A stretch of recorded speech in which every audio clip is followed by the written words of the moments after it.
how should we think about the privacy claims of Apple and its ecosystem? Well, I would say that stock iOS, like stock Apple phones, are way more secure and way more private than stock Android. So you're already making a great decision there. I would say that Apple collects way more data than they should.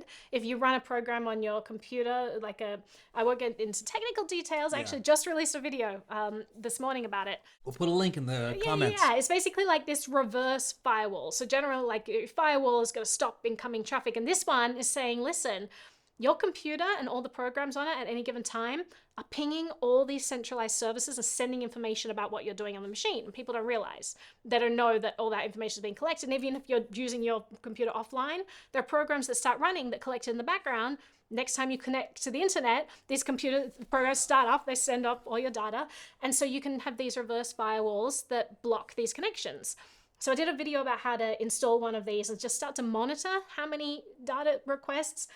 Where are you leaking data to the internet? Yeah, and Apple is egregious. They want to collect everything. So kind of the choice you have is... And when you say Apple, in this case, are you talking about like each of the apps on your Mac? Or I mean that your Mac OS, literally the operating system, is sending so much telemetry about all the things that you're doing, and you're not aware of it. But basically what it comes down to, I still think that Apple is better than Windows, like far better. Because like with something like Windows, or with Google, because they have the Chromebook, all of that, you're basically saying you can take my data and do whatever what you want with it. You know, I'm going to be screwed no matter what, and this is the situation. Yeah. With Apple, they're saying we're the only ones who are going to screw you. So that's kind of the trade-off that you're making. Or you can choose something like a Linux distro that, you know, doesn't have some central repository collecting information, and then there's like, oh, we believe in privacy actually. So like, I think on the spectrum, Apple does way better than Windows. So if you,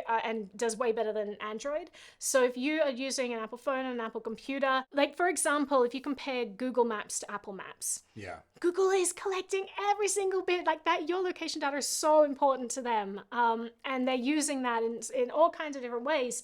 Apple actually makes a lot of effort to make sure that that data is pseudonymized. So they're adding in noise to the data. They use a technique called fuzzing, where instead of storing the exact history of where you requested to go in Maps, it stores a general vicinity. So they actually make things harder on themselves in order to protect people's privacy more.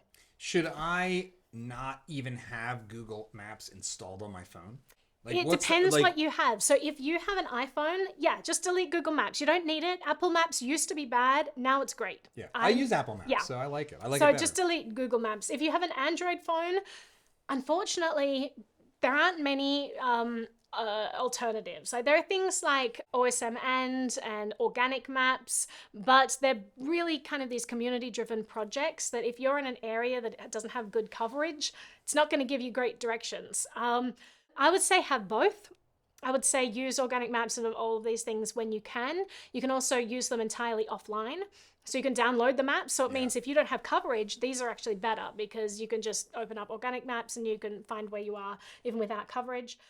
I personally use a graphene phone, so it's not Android and it's not iOS. It's technical. It's an open source.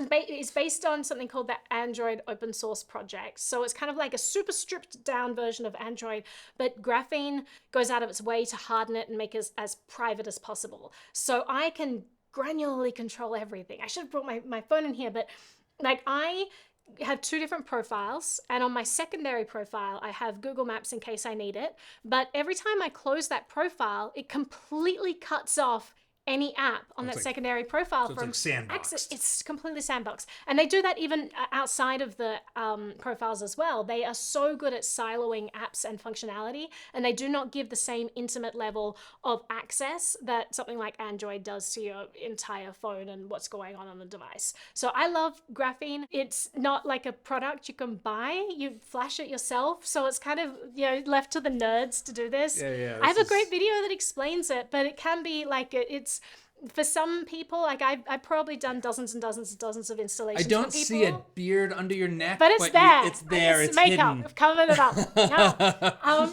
So I've done so many installations for people. If you are installing and you're installing from a Mac computer, your graphene, it'll be a seamless process. If you're installing on a Windows machine, you're gonna encounter so many issues. And I think I've troubleshooted every possible issue that could go wrong. So I'd say if you're adventurous, you wanna try installing graphene and you have a Mac computer, do it. It's gonna be easy and you're gonna end up with so much more privacy. It's super simple instructions. You just walk through, like, it's great. I love it. So much more privacy.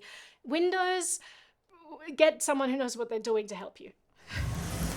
If you like this clip, we've got more where that came from. And don't forget to subscribe to the channel so you won't miss our new videos as they come out each week.